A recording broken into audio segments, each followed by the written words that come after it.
El cambio climático se produce por 6 elementos fundamentales.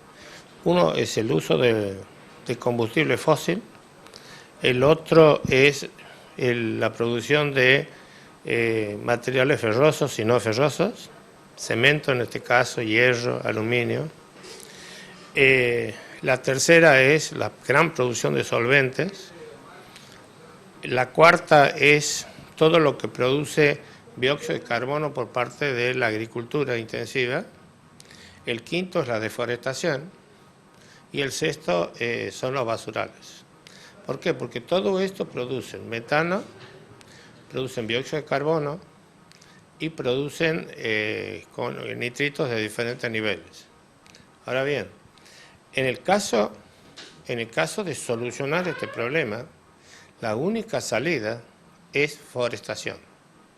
Vale decir, la única forma de reducir el dióxido de carbono y el metano en la alta atmósfera es capturando ese dióxido de carbono que se producen por otros desarrollos contaminantes que hace el ser humano.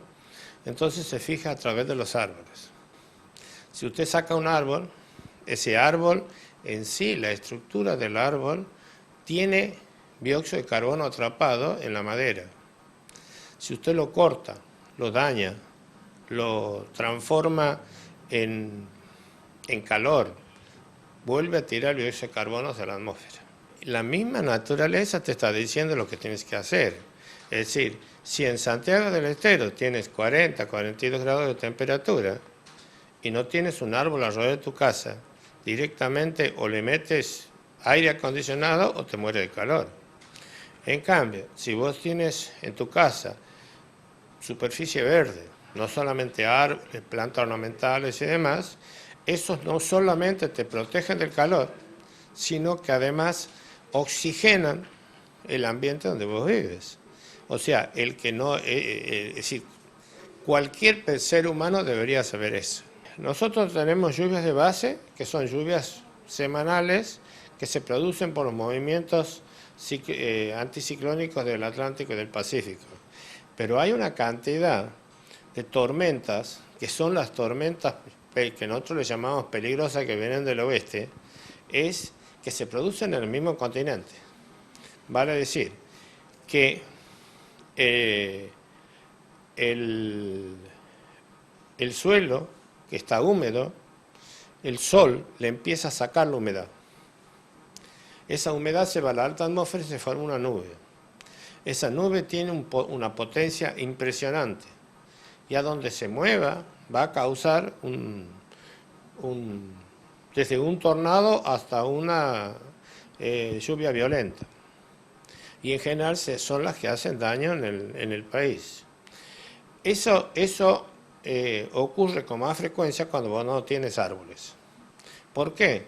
Porque si vos tienes un bosque o árboles y pastos, digamos, entre la copa de los árboles y el suelo, se genera una capa que se llama mesoclima de bosque, donde se maneja la humedad. Entonces, cuando el sol le da con todo a los árboles, digamos, no puede penetrar hacia adentro porque se forma esa capa de humedad. Si usted saca los árboles, el sol golpea en el suelo y se saca toda la humedad y se la lleva a la nube. Se forma la nube y en algún momento va a reventar y va a causar daños bastante grandes.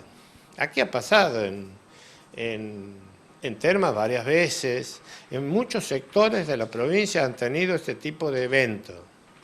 Esto se produce porque no hay árboles. Si hubiera bosque no habría ese problema. Es decir, 30 años, 40 años atrás, lo único que había aquí eran las lluvias clásicas, las lluvias de base que le llamamos, que se produce una vez por semana. Pero ahora, con esta situación que se está quitando el bosque en todos lados, digamos, se forman estas tormentas en el medio, y entonces en vez de ser una lluvia semanal, a veces se intercalan lluvias en el medio, que no tienen nada que ver con el sistema climático del país. Se forman aleatoriamente.